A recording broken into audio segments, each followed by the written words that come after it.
Welcome to Samba Samba. Enjoy the video. You start by isolating the obvious power path so you don't chase ghosts. First, plug a known good charger and cable into a working outlet. This rules out the wall or adapter. Next, examine the phone port and cable tip under good light, lint, and corrosion block contacts. If the phone responds to a different cable, the original is faulty. Once done, power cycle the phone. A restart often clears charging negotiation errors so the device can accept current again. If simple swaps didn't help, you move into diagnostic territory where you learn how and why charging fails. You boot into safe mode to see if apps stop charging negotiation.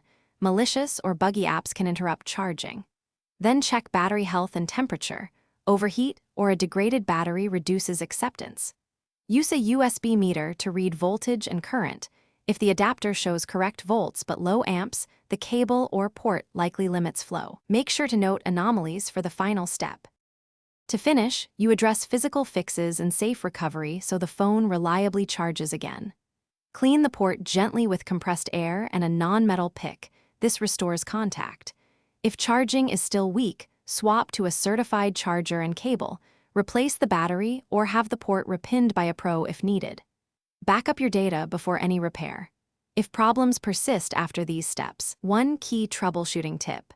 Try charging another device with the same charger to confirm whether the phone or charger is at fault. Thanks for watching. Consider subscribing if we helped you.